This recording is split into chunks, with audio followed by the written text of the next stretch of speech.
Endless Hustle is presented by Routine. Routine helps you unlock optimal health and daily performance by leveraging AI, in-home testing, and the latest in digital health tools to create a completely personalized micronutrient formula full of vitamins, minerals, and specialty compounds precisely dosed for your body based on your unique DNA, blood tests, and lifestyle habits. The process is simple, and thousands of members are choosing Routine and reporting results like more energy, better stress management, improved mental clarity, and more. Visit routine.co to join.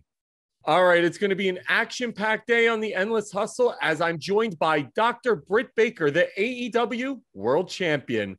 Dr. Baker, I feel like forget the Brit. I should only refer to you as Dr. Baker moving forward. If you don't, I'll correct you, so it's fine.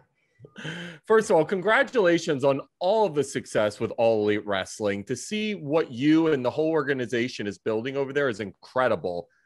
How cool has this experience been? It's so much fun. I mean, like, we are all having the time of our lives because we're all professional wrestling fans. We all were professional wrestlers before this, and now we just get to do it on the big stage, doing what we love in front of millions and millions of people. And it's cool because we're all there for each other and we're along for the ride together. And I mean, what more can you ask for? So one of the cool facts about you is you're from a little known town, Punxsutawney, Pennsylvania, which obviously I'm being sarcastic because everybody knows that the groundhog is now the second most famous person or animal from there because you've taken it over. But how much does that get brought up? And tell me about the connection with being from that town, because there are people who don't even think it's real. Yeah. So every time where I say, where were you born? Oh, Punxsutawney. Oh, the groundhog. Yes, the groundhog. My favorite is they're like, well, have you met Phil? I mean, like, well, yeah, I've seen him. We haven't had a conversation. I don't know what the appropriate answer for that is. But yeah, and I always break people's hearts when I have to inform them, because I can't lie, that Groundhog Day, the movie, was not filmed in Punxsutawney, and it's actually like nothing what it's like in real life. Because they make it seem like a polka party in the movie, and it's actually like a drunken rager in the woods in real life, if we're being totally honest. So I dated a girl from Western Pennsylvania, so I totally get it, from a town called Ligonier. Oh, and yeah. I know those parts of Pennsylvania, and it really is. It's like legit, like party town. It's Kentucky with party town vibes. Yes. Western PA is where it's at. We know how to have a good time no matter where we are. So how does this all begin for you? You're a girl from Western PA. How do you get into the sport of wrestling? Right. So I was at Penn State at the time, finishing up my degree, and I was applying to dental schools because I wanted to be a dentist. And at the time, I decided I was going to go to Pittsburgh because I mean, Pittsburgh's like my second home. I have spent more time there than any city in the world. But a lot of my friends, because I was a wrestling fan, told me, Pittsburgh has a big independent wrestling scene. You should go to some of the shows. And I had no idea what indie wrestling was. I just watched what I saw on TV. So I checked it out, and there was a tryout open. So I was like, well, I'm just gonna see what this is about. So I drove 2.5 hours from Penn State to Pittsburgh, did the tryout, and they're like, yeah, this is cool. You seem like you have potential. You start next week. Well, I still lived in State College, Pennsylvania, so I had to drive back and forth because I was like, well, hey, I'm going to do this because it's fun and I love wrestling. You never know. And I just fell in love after that. Like, it was game over. I was like, I'm going to be a wrestler. I'm going to be a dentist, and that's it. That's the end of it. No further discussions. Well, I was segueing to that because obviously we were joking about the Dr. Baker. You legit are a doctor. You're a dentist. I got to go to work right after this interview. How does that work? I mean, like, first of all, God forbid you injure your hands or injure something. I mean, wrestling is wrestling. How the heck do you do work on your practice? How can you do people's teeth? Right. Well, it's definitely calculated risks, professional wrestling in general. But that's my biggest fear is my hands. Like, I already broke my leg. I was able to still work in the dental office. I broke my nose. I was able to work in the dental office. Do not hurt my hands, people. But it's always in the back of your head because, I mean, dentistry is a guaranteed job for as long as I want it to be, and it's guaranteed success. But wrestling, when I was first starting, I mean, my parents, it was obviously not a pleasant discussion at first because they thought I was crazy. Like, Britt, you're in dental school. What are you doing? You're training in a warehouse with all these weird men. What is going on? Like, are you losing your mind? Are you okay?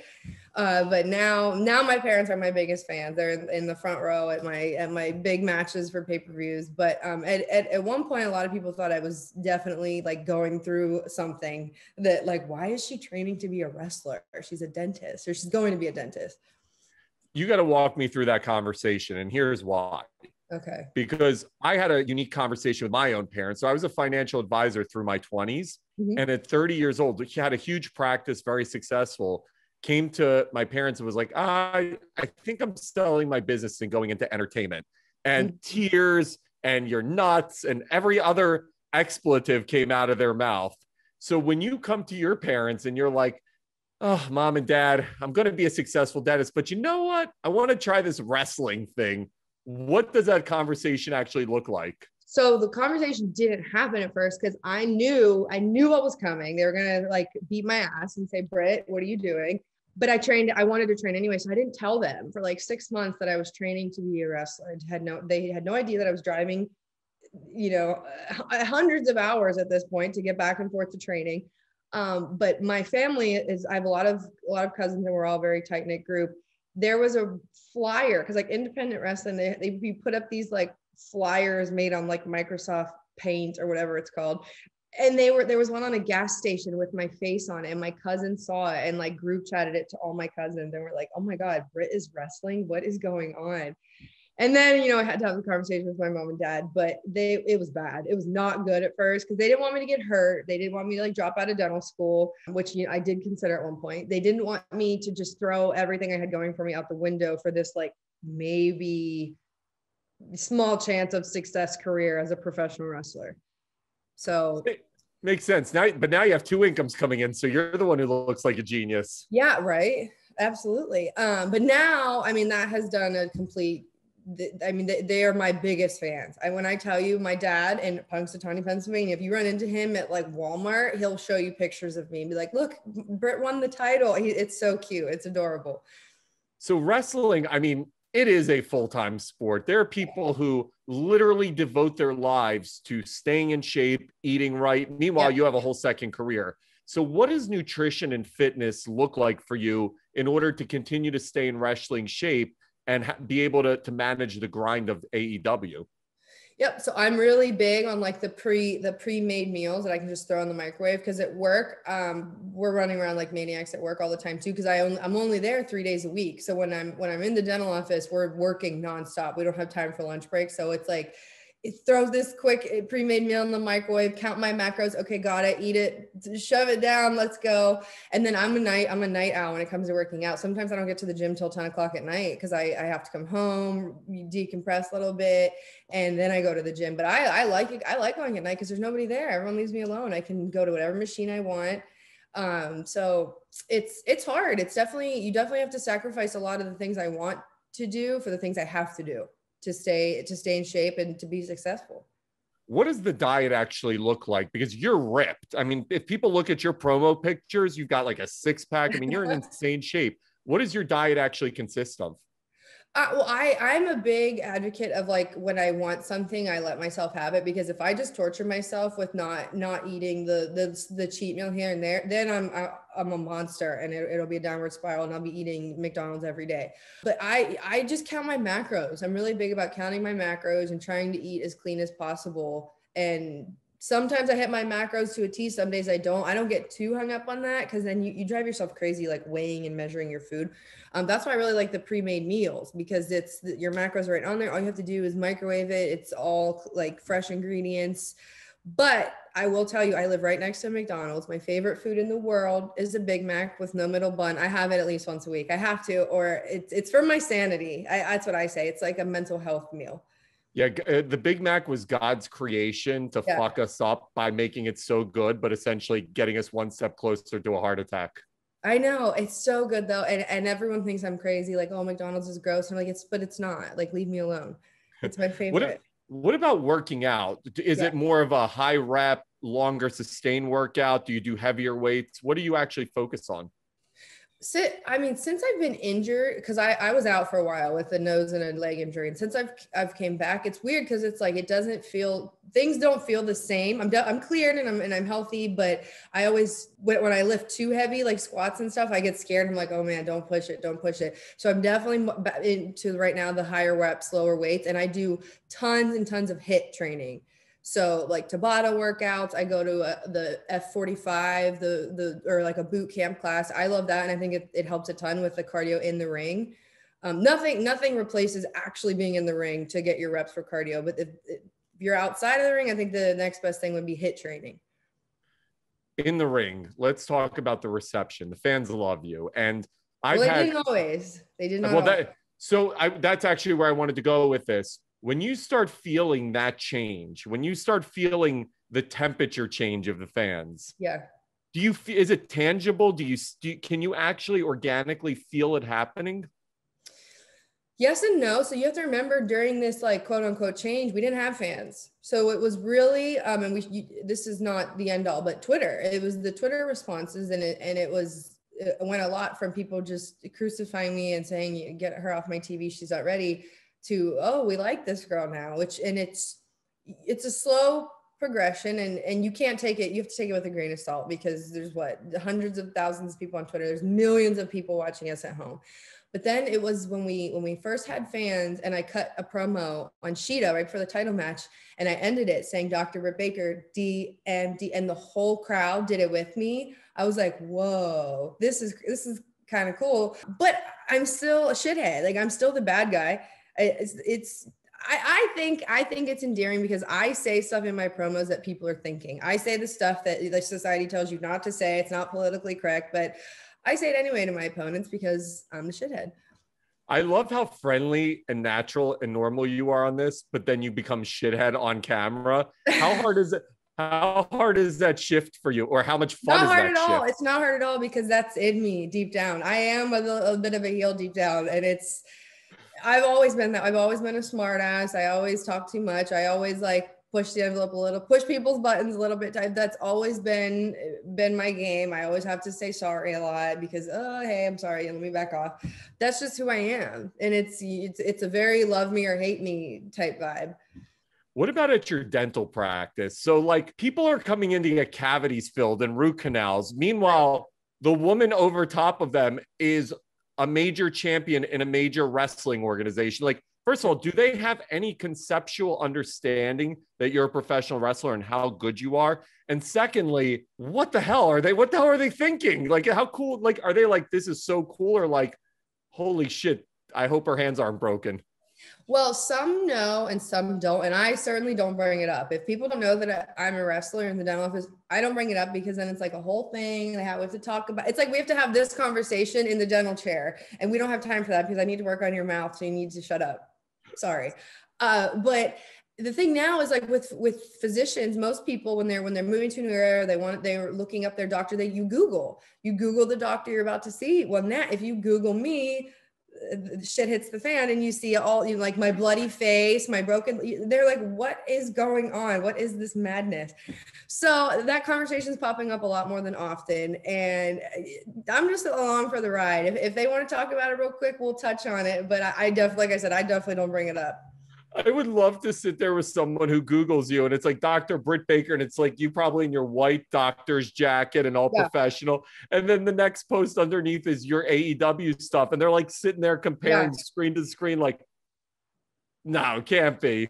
Right. And my hygienist and my assistant, we're like a big family. We always pick on each other. And when they want to like pick on me for the day, they'll tell the patient, she's like the world champion, right? And what? Guys, really? Do we have to do this today? Come on. So is there a point where obviously you're having great success in wrestling and AEW is only getting bigger and bigger? Is there a point where you think you would abandon your practice as you continue kind of to get this enormous exposure? I don't think so. And I don't foresee that ever being a conversation that needs to be had because of my relationship with Tony Khan and his just respect and appreciation for all his employees. Because this was the conversation right before I even signed with AEW. This was the conversation that I had was, hey, I went to school for 8 years and invested, $500,000 in student loans to be a dentist. I kind of want to do it still. And he was like, absolutely no problem. And he's so understanding and lenient. Like if I have to get to TV a little bit later, if I have to fly out earlier, he's so cool with it. And he's proud of me. He tells me all the time how cool it is that I'm a dentist. And it's, it's a great talking point too, when we're talking to like sponsors and everybody we want to get in the know with, hey, well, I'm a wrestler and a dentist. You're like, hey, brand, we can sponsor my teeth as well as me as a wrestler. Right. The conversation I would have had with Tony Khan, it would have been like, hey, can you pay off $500,000 of my student loans? Well, hey, we're getting there one day. So now that you're champion and you're kind of the face of the organization, especially on the female side, what's been the reaction? I mean, are young women reaching out to you?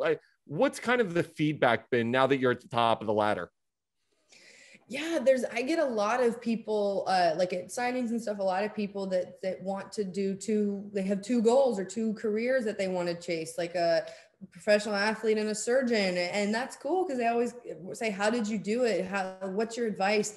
And I think that's so cool that we're getting bigger and better, and we're not limiting ourselves to just like one goal or one dream, because there's so much out there that we can do. And if God forbid you want to be a wrestler and a dentist, then do it. I mean, people are gonna tell you along the way that you can't and you shouldn't and you won't, but you just give them the middle finger and say, I'm gonna do it, guys. Sorry.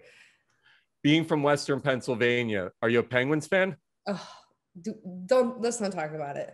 I'm gonna be the goalie next year, okay?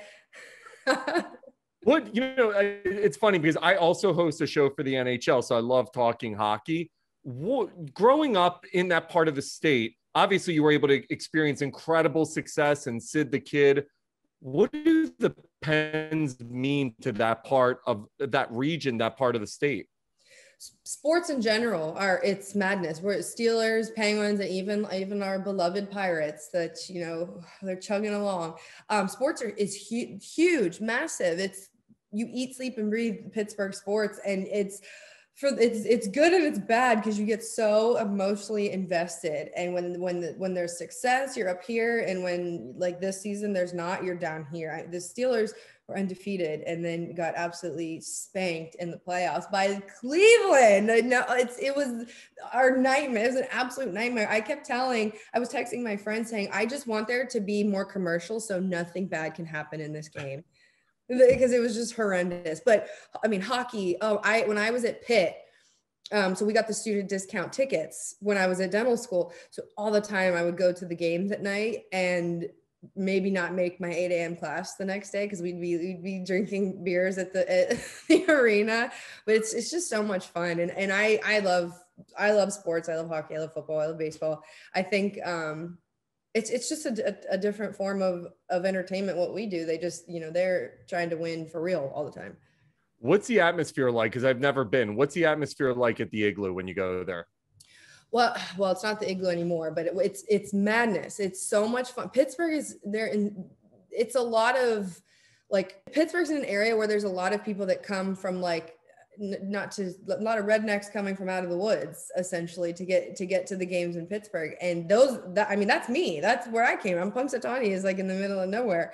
So we have a lot of fun, but we're like, that's all for a lot of people. That's all they have is their Pittsburgh sports. That's their child. That's their dog. That's what they invest their time into. So it's absolute madness because you just pour every part of you into this freaking team winning. You beg and plead with them, please win this game, please don't let them score another goal. And then when they do, you're throwing shit, you're swearing. Sometimes it's a great time, sometimes it's not. What was it like? What was the atmosphere like when they won the cup? What is it like when they do end up winning? It's everything you see on TV. I mean, there's the parade. We didn't go to class that day because we went to the parade. It's you go out, you're out at the bars or you're at the game, and then the party continues all night and for the next 5 days until you literally can't party anymore because it's your city's the best. It's the best in the world at that point at the sport, whether it's the Super Bowl, the Stanley Cup. It's your team that everybody in the world has their eyes on right now and has to like sit back and tip their cap to. So it's the greatest feeling ever. I'm from Philadelphia originally, and no city hates Sid the Kid more than Philly. They have like the longest running Yeah. rivalry imaginable. But what does Sid the Kid mean to that city, and how much is he adored there? I mean, he's like the city's child. Like, we watched him grow, and he's arguably one of the best in the world. So he's an idol to many, but there's just such a charm about him. First off, he's ridiculously handsome. He's had amazing success, and he's humble. Like, he's not like somebody you're going to see at the bars flipping tables and stuff, because he's so dedicated to the sport. But like I said, he's our child. He's the city's hero, really. I want to talk to you about your promos, because you'd obviously mentioned the DMD. I'm always fascinated because I feel like the promo is the moment that the fans buy in the most. It's kind of like for the Real Housewives, they have their tagline and the fans will memorize it for all the Bravo celebrities. For you guys, it's the promo. So when you're coming up with the promo, how are you writing it? Where does it start? And then do you know you're going to get a reaction, or it just happens and you're like, thank God I got a reaction? So I get more nervous for promos than anything else, because it's all eyes on you. If something goes wrong, it's you, it's your fault. And that's the thing, that the fans are unpredictable, especially in today's society. You think you know what they're going to do, but then you never know. I mean, they're cheering the bad guys now. It's so unpredictable. But for me, I always, I'm a bullet point type person. I like to think of what I want to say, what's my goal, and then pretty much how can I be a real asshole in saying what I want to say, because that's my character, that's who I am, and like I said, it's a little bit of reality too, because I love a good zinger in real life. So I have a lot of fun with promos, and I've had a lot of growth and development and help with promos too, because I had no idea what I was doing at first. It was like, how do I hold this mic? Is this thing on? So it's come a long way. I was talking to Darby Allin not too long ago, and he, like you, is one of those faces where the organization decides, all right, this person's a star. We're going to get behind them. Let's get the marketing machine going. When that moment happens, they're like, you're going to be champion. We're making you one of the faces. What does that process look like when AEW comes to you and kind of relates that message? I don't think it's a defining moment where they say, hey, you're going to be the face. I mean, I've been calling myself the face of the women's division for a long time, so I manifested it. But it's you feel it with the fans and the reaction, and there's all kind, like, demographic ratings, merch sales. You feel the momentum and you feel the movement, and it's an unspoken thing. Like, you know what's happening, you know what's changing, and you don't have to have somebody tell you, hey, you're doing a good job right now and we're going to put you everywhere. It just happens. And then when it's happening, what's the reaction for you like? Is it like cool where you're like, my social media following's gone through the roof, or everybody gives a shit about me? Like, from an ego standpoint, do you just blow up internally? Well, I mean, we all have egos in professional wrestling. That's why we're wrestlers. Everybody does. If they say they don't, they probably have the biggest one. But for me, it's just, okay, what's next? Because nothing lasts forever, ever. You have to ride the wave while you're on it, because it's going to crash eventually. I just really try to think of what's next. What can I do next? What can I do to keep the engagement? Because you don't want it to end. But you can't just live in the moment. You have to think ahead of time. You have to think, what's next? What am I going to do next? Who am I going to wrestle next? What am I going to say next? So for me, I'm always like a very future tense thing. You have the most insane head of hair, by the way. So I grew up in the hair business, and I'm looking, you have like the thickest hair. How do you wrestle with that hair? It's okay. So wrestling with hair that's one of the hardest things to learn, because when you're in training, you always have your hair back in a ponytail. So the first time I had a match, I was like, oh, well, I'm going to let my hair down because that's what we do. And I'm like choking on my hair, like spitting it up because no one teaches you that, but you get really good at the hair flip. And now in professional wrestling, we're all adding like as much hair as we can to our real hair, because everybody wants to have the longest hair, even though it makes it 10 times harder to wrestle. And it's a very like fucked up thing, but here we are we're just trying to look good. You have a great personality, and there's going to be so many opportunities hopefully opening for you. Are there aspirations where you want to do television or movies, life outside wrestling? And is it something you're already pursuing?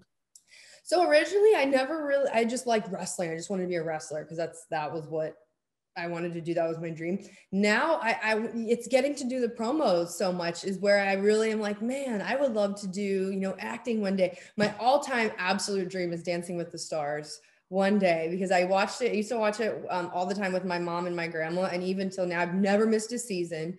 When I got to be closer with Chris Jericho, that was when I felt comfortable enough, finally I sat down with him and I was like, so tell me everything about Dancing with the Stars. Cause he did it. And he's like, really? You're like one of those people? I'm like, yeah, I am. But I want to do everything and anything that I can while I can, because like I said, this isn't forever. I know that eventually your time's up, and then I have to go retreat to the dental office for the rest of my life. So for now, I want to do everything. We always see athletes post-retirement, and I had Andy Roddick on yesterday, and we were talking all about this.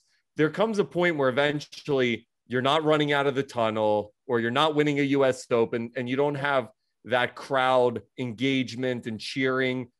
That's got to be such an important part of your life. If you didn't have that, would it be a piece of your life gone? I mean, have you ever thought about it, especially because you experienced it without COVID and now with COVID, and now you're getting to experience it? What would it be like having to give that up?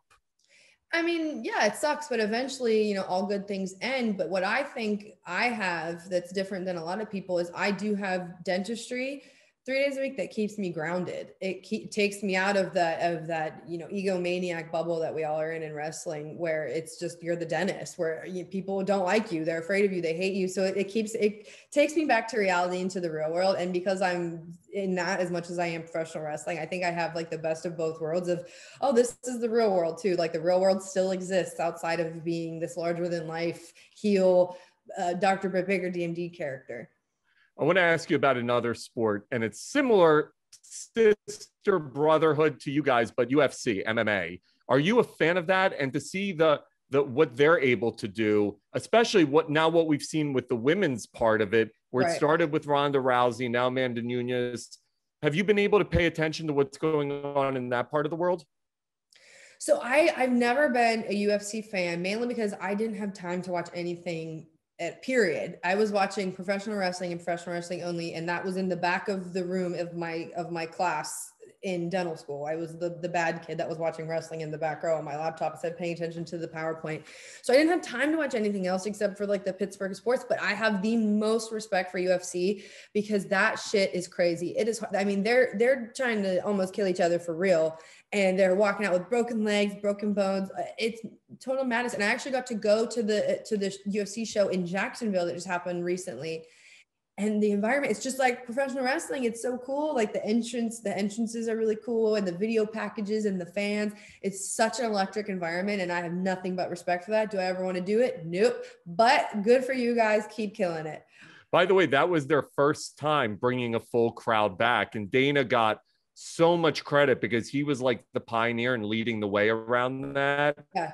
And it was incredible to see. You could feel the energy through the television. Yeah. And I will say that hyped me up majorly for our pay-per-view on the title, because we had the pay-per-view. It was the following week or two. So we got the tease really of what it's like to have real fans again, because we went to the UFC show, and then it was like, oh my God, we have this to look forward to. There's going to be fans. They're going to be cheering. They're going to be booing. It really hyped me up because I knew there were going to be fans there. All right. This has been awesome, Dr. Britt Baker. Before I let you go, one of the reasons that I started the show was to talk to successful people about how they achieve their success and the mindset behind it. So my question to you is, what do you do to continue to elevate both in and out of the ring? Is when people ask how did you do both things? Don't keep that a secret. Be totally honest with people in your quote unquote road to success. So for me, when I was in dental school and training to be a wrestler, I just took it one day at a time. I said, okay, I have to do this, and this today, period. End it. Tomorrow is a whole other new adventure. So don't get too caught up on the long-term goal, because it's terrifying. You're going to be damned if you do, damned if you don't. If you look what you have to do 5 years from now, or even a year from now, take it with one step at a time, one day at a time, and make little small goals, little small check marks off your list. That's what I always say to people. That's awesome. You got a great personality. There's no big secret. It's figure out what you want to do, make sure you love it, make sure you have a good passion for it, and take it a step at a time. And the final one, cut a good promo. Cut a good freaking promo. And if you don't cut a good one at first, ask Chris Jericho because he'll help you. He is the king for 3 decades or 4 decades, however long he's been doing it. He's the king. Right. Congratulations on everything. You're awesome. What a cool story, by the way. I mean, unlike anything I've ever seen in wrestling. I mean, we've seen everything, but someone actually being a full-time dentist and a full-time wrestler, pretty cool. Thank you so much. Thank you.